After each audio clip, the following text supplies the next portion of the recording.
Thank you, Lord! May sarili na akong lupa! Guys, meron na akong sariling lupa!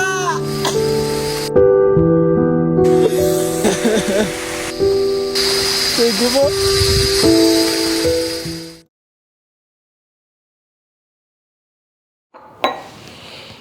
Kayo pala. Tara, kape tayo.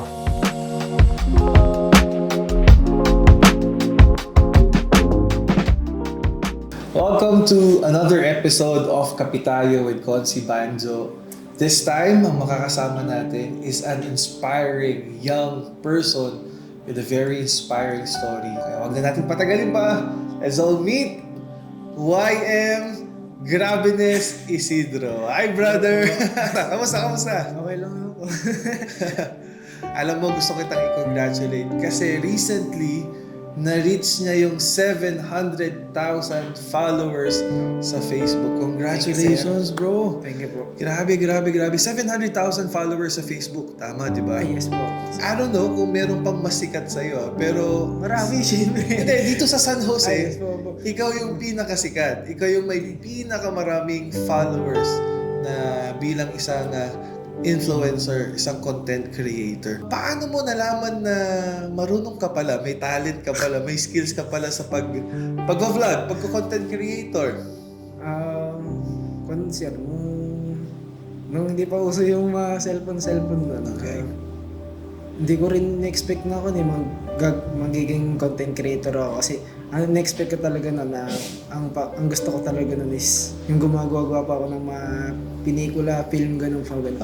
Kaya bago po ako naging content creator, yung mga ginagawa ko pong mga video nun, mga pinagpa-practicean kong i-edit yung mga pang film ko talaga. Kamusta ka nung high school? Kumbaga may talent ka na ba talaga sa pag-entertain ng tao? Medyo, ikaw ba yung isang classmate na mahilig magpatawa, comedian? Yes naman. So ganun! Talaga! Yun lang.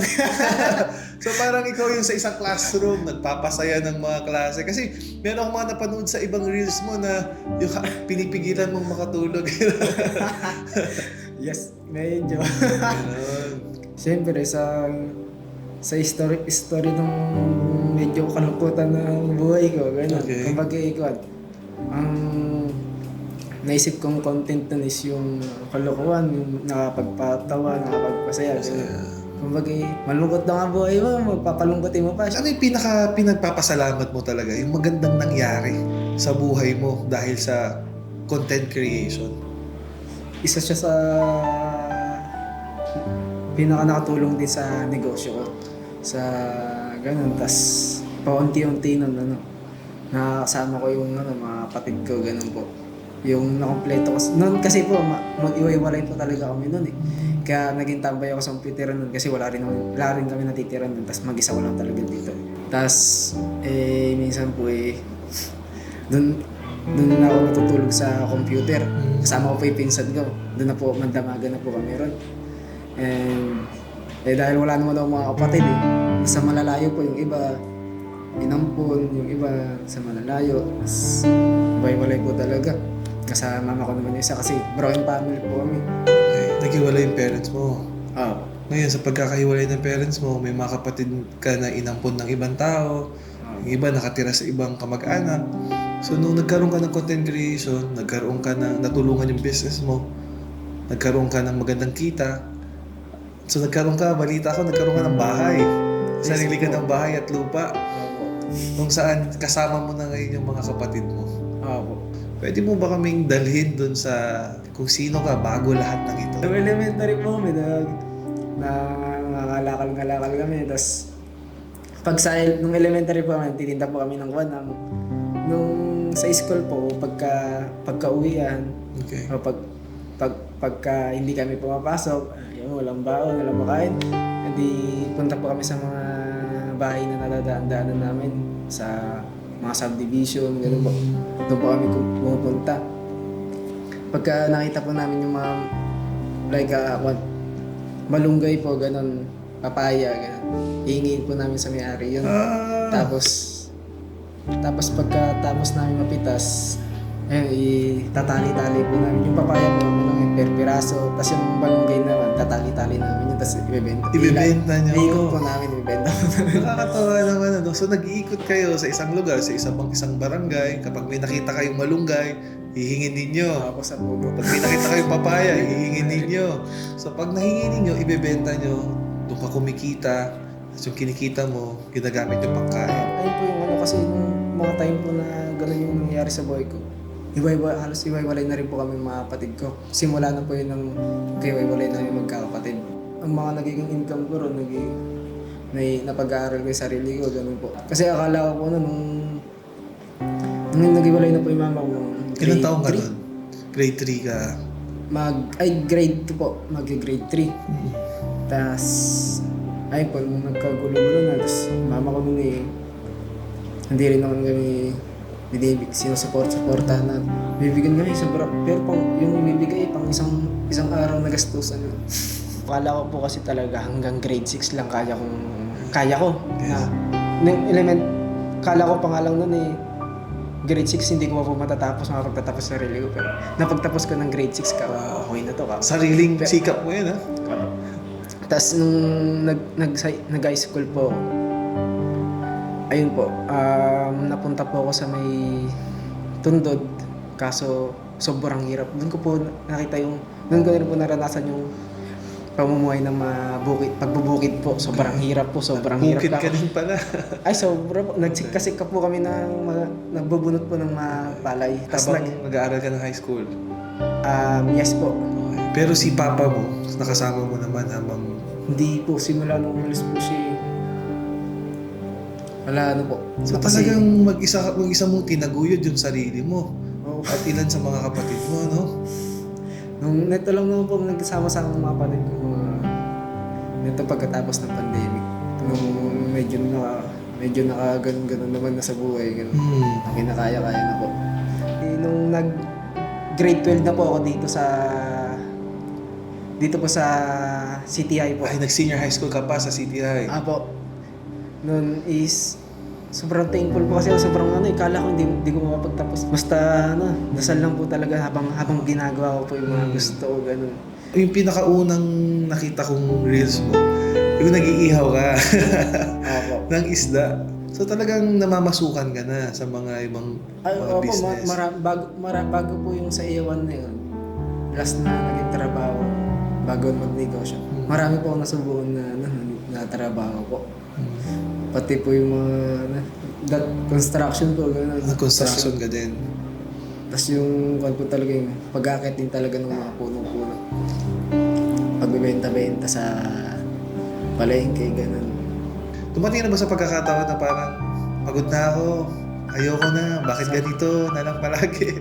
Sakto lang, tinatanong ko lang din yung sarili pagka ganun. Nakaramdam po ako ng pagod. Kasi tinatanong ko lang din yung sarili ko na hindi rin po naisip sa akin yung sumuko po. Kasi pag sumuko ako, hindi lang kasi sarili ko yung mga siyempre, sobrang dami kong kapatid. Kumbaga yung mga kapatid mo yung naging lakas mo. Na kapag sumuko ka, hindi ka lang sumusuko ng mag-isa.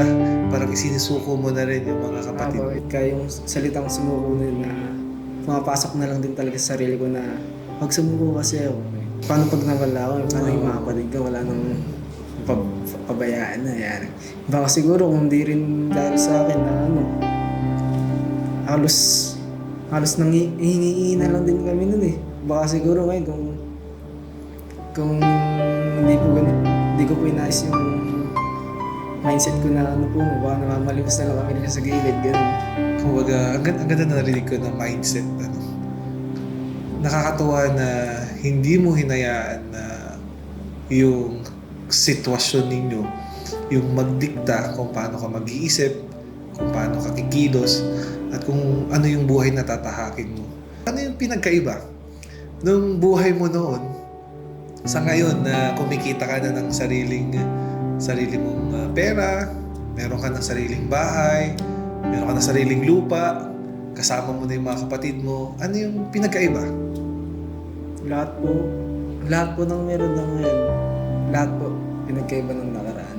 Kumbaga, Kasi nakaraan Wala rin ako masuot na kahit na ano talaga, ganun na ano po eh. Wala rin ako magamit-gamit. Halos zero po talaga na matutulog na lang, ganun. Ganun lang po eh. Wala talaga, kasi wala po talaga. Tapos nagsimula na lang din po talaga sa ayun, sa ganun nga po sa pagko-content, tas yung sa trabaho din. Mas na ano po talaga yung pag sideline ko po. Nung pandemic po, nung nagtitinda ako ng face mask, yung naipon ko po rin na kinikita ko sa face mask nun, pinangtayo ko po ng bahay lang po na, yung bahay ng kalapati ko kasi nun. Malaki. Doon na rin po ako natutulog. Dahil malaki po yung Talaga ba? tabi ko Katabi mo yung kalapate matulog. And So, nung kumita ka ng face mask, yung pinagkakitaan mo sa face mask, dinevelop mo yung kulungan ng kalapate para maging bahay mo. opo, Talagang talagang yung fighting spirit mo para matuto sa isang bagay, magamit mo yung bagay na yan para talaga kumita ka, hindi matatawaran, hindi mapapantayan. Ano pa yung pangarap ng isang YM? Ano pa yung pangarap mo? siguro yung po, yung makita ko lang yung mga kapatid ko na okay na. Pag nakita ko silang okay na, kaya na nila, maganda na yung kahit na wala ako. Ikaw ang sumusuporta ngayon sa mga kapatid mo. Oo, Pati sa pag-aaral nila. lahat po. Ikaw din na nagbibigay ng baon. Yes po. Sagot mo yung pagkain nila. Lahat po. Halos yung pagiging content creator ko lang din po talaga. Since 2019, nagko-content na po kasi talaga ako. Tapos, tas 2023, bago matapos ang 2023, doon lang din talaga ako nakakuha ng mga sahod ko sa Facebook. Okay. Bali mga naging income talaga namin magkakapatid nun. Galing lang din talaga sa pagtatrabaho ko, sideline ko sa pagiging photographer sa mga event, paggagawa ko ng cellphone, pagbebenta ko ng mga kung ano. So maraming trabaho. Sa isang araw mo kasi talaga, lahat po yun. Wala talagang wala kang pwedeng maging dahilan para hindi kumita, hindi maging maayos ang buhay mo kasi maraming pwedeng gawin. YM, may tanong ako pang isa. For sure, mapapanood ito ng mga kababayan natin dito sa San Jose. At alam ko, marami ang mga dumadaan din sa mga pinagdaanan mo. Mga kabataan na umiiyak sa gabi, bakit hindi ako nakakapag-aral? Mga kabataan na umiiyak kasi bakit wala akong mga magulang? Mga kabataan na umiiyak na bakit wala kaming bahay? Ano yung gusto mong sabihin sa kanila? Di man po lang yung yung wala kang ganito, wala kang ganyan para gawin mo yung mga gusto mo sa buhay and para maging ganyan ka na lang maging ganyan na lang sa sitwasyon mo na ganyan. Kasi marami pong paraan eh. Kasi lagi mo na lang din talaga tatanungin yung sarili mo na ano bang talagang gusto mo sa buhay mo, ganun. Hindi lang yung kahirapan, wala kang ganyan, ganito. Basta't meron kang pangarap tapos lagi ka na lang din talaga magdadasal na sa ngayon talaga is hindi pa sa'yo ibibigay ni Lord na ganyan. Basta't marunong ka lang magantay. Yung hinihiling mo kay Lord is mas mataas pa pala yung gusto ni Lord na para sa'yo. Okay. Na gagawin mo lang yung mga gusto mong gawin and magpatuloy ka lang talaga sa buhay na umabang kasi kung mayroon naman problema, kasi yung problema dinadaanan lang yan, hindi tinatambayan. And kung pagod ka, pahinga ka lang din. Anong gusto mong sabihin? Anong gusto mong sabihin sa mga kapatid mo? Tignan nyo na lang yung buhay natin nakaraan sa buhay natin ngayon. Kaya huwag niyong sasayangin yung mga pagkakataon ngayon para bumangon, para palawakin yung mga isip ninyo, mas palawakin niyo pa. Huwag niyong sasayangin yung mga opportunity na to para makapag-aral. Kasi noon wala kayong mga gamit, wala kayong baon. Lagi napagsasabihan kayo ng kung sino-sino mga tao porkit bibigyan lang yung pagkain. Nakala mo, hawak na nila yung buhay ninyo. Tapos, titignan nyo ngayon, may mga gamit kayo, kompleto, nakakawak pa kayo ng pera na noon barya lang, hindi kayo makawak eh. Tapos ngayon, ayun na, is nakapag-aral na kayo ng may cellphone pa, may mga gamit-gamit, may mga service pa. Ayun, tignan nyo kung ano yung buhay natin noon sa buhay natin ngayon. Gawin nyo inspirasyon para simulan nyo yung mga pangarap ninyo sa buhay ninyo. Dapat ma-appreciate yung mga ginagawa ko kasi kung para lang din naman sa akin to eh. Hindi ko lang kayo bibigyan ng mga ganyang buhay na And alam ko na they are thankful dahil meron silang Kuya YM na mapagmahal, generous, na iniisip talaga yung kapakanan ng kanyang mga kapatid. Maraming salamat, YM, for sharing your story. Thank you, Lord! May sarili na akong lupa! thank you Lord. Thank you Lord. Thank you. Ngayong araw nga guys, ililipat na nga pala kami ngayon sa sarili naming lupa at sarili naming bahay. Naks naman! Grabe Nes! Thank you Lord, Naks! Ngayong araw guys, ito na ngayon yung araw na lilipat na kami dito sa pinagawa kong bahay. Naks naman! Grabe na eh! Mababa hindi yung sarili ko pero yung pangarap ko sobrang taas. Sobrang taas. Opo. Yun ang maganda sa'yo. Kumbaga, tanggap mo yung realidad ng buhay na mahirap, pero hindi mo inalis sa sarili mo yung mangarap na dadating ang panahon na giginhawa din. Magiging maayos din ang buhay.